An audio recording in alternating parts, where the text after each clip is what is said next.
Hello guys, good morning wherever you are right now watching this video. So today in this video, since we don't have that much of time anymore, I'm going to talk to you about our subject. Yeah, we were supposed to be doing this last week, right? But we ran out of time because I forgot that, or I was misinformed. I was misinformed of our proper time. So I just realized that we will be having the class around 1:10 to 2:40, so I apologize for that one. But then it's okay because here we go, we're doing some flipped classroom and we're doing some videos on this one. So please bear with me and listen carefully for this video lecture. This video will tell you about the whole thing in our class. So, as it says, we shall keep going. Welcome back to school. This is a PowerPoint presentation about what you need to know about this course. Okay, so this is a very simple video, guys, and I didn't even bother to edit this. So just imagine that I am talking in front of you while you are listening. So as it says, our course for this subject is Children's Literature for Teachers. This is not about a general literature, but this is a specific literature for children. And during our first meeting, I have already asked you who like to teach children and who like not to teach them. So I know that some of you are not really liking to teach children, but some of you really do. But unfortunately, because we are teachers, then we have to take this because who knows, maybe in the future we will teach every children or every child, okay? So this is 2155303. This is our course code.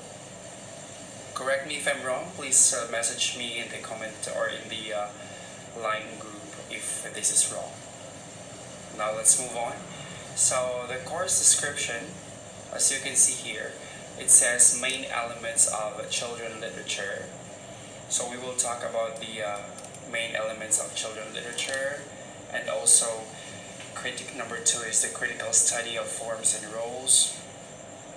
And we will also analyze and criticize selected literature, and we will apply English literature, specifically children, in teaching. So sooner or later you will know how to use children literature in teaching.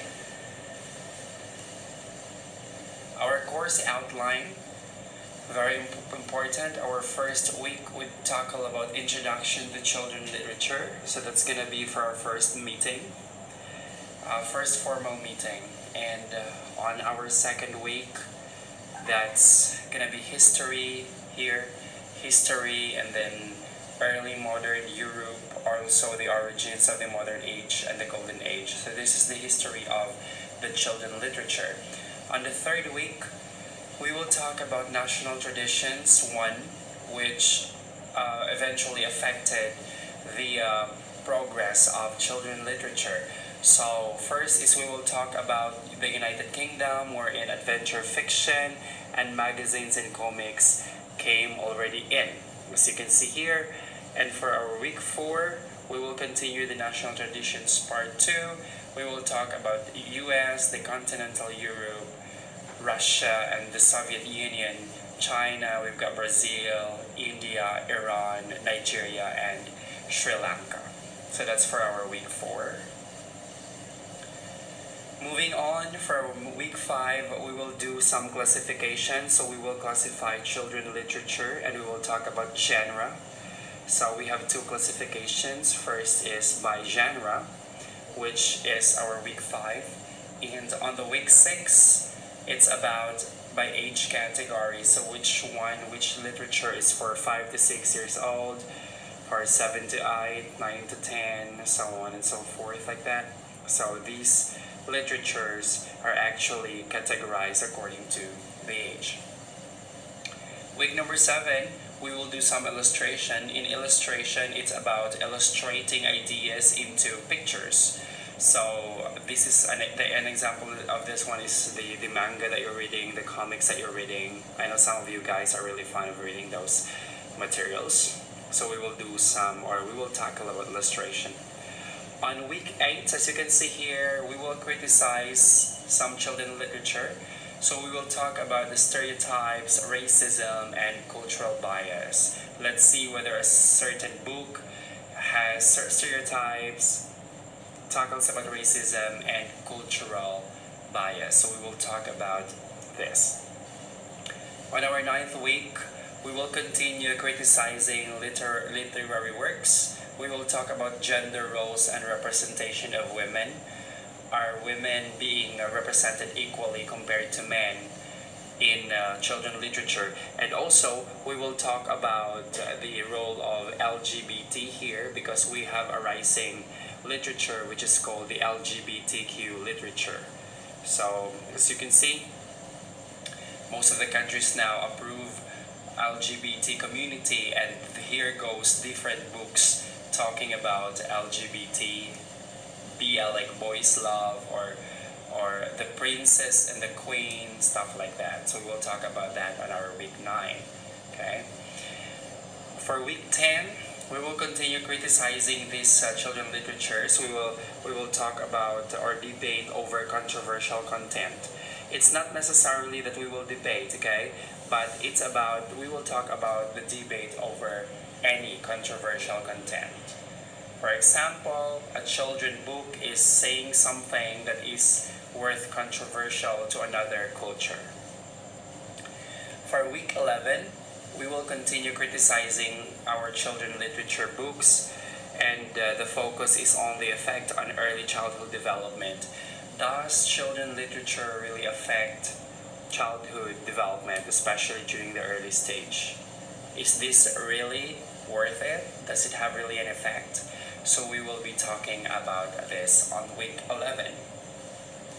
Moving forward to our week 12, we will continue dealing with stories, books, and magazines, specifically for children.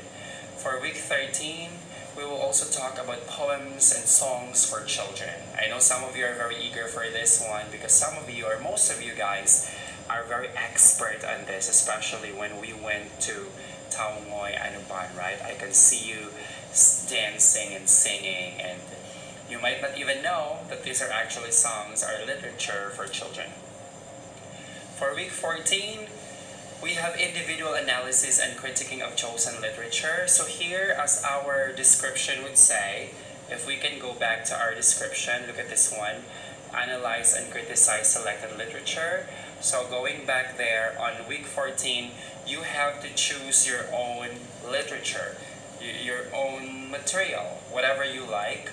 I will not tell you to find a story, I will not tell you to find a novel for children, but you have to choose it according to your will, and you have to analyze it individually, okay? So this is an individual analysis. And for our week 15, reading aloud and storytelling. So this is quite important, because reading aloud, this is the main, let's say the foundation of children literature, especially in storytelling. So why reading aloud, why we have to do this, and why we have to practice that. And then we will talk about storytelling. During the first meeting that we had, you told me a lot about storytelling, right? So now we will teach you, or I will teach you, or we will learn how to be an effective storyteller in front of the class. And finally, for our week 16, we will have our final practicum, and I call it individual storytelling. So each one of you will do an individual storytelling in front of maybe real students, or maybe your classmates only, okay? So you will have to do some storytelling on our final practicum. Okay, so if you have questions about course outline, you can write them down, and we can talk about this one later before we start our online class. Or you can also message me on our group chat, or you can just comment down below in the comment section, okay? Don't be shy.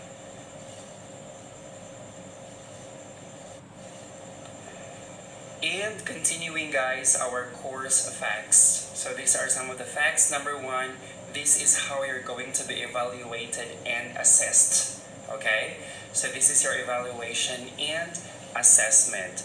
As you can see, I have divided this rubrics into two parts, which covers midterm and finals. So your midterms, so that's going to be a total of 60 points, and your finals, it should be 40. Okay, so this 60 comprised of attendance 10. So I will be a little bit stricter with the attendance this time because we're doing online. Okay, and that's 10 points. For your coursework, that's 20 points. So the coursework, it includes quizzes, any activities during the course. Okay, mate, that's 20. For literary critique, remember you have to choose one literary work for children, and you will be critiquing that. So that's 15 points. Midterm test is 15 points.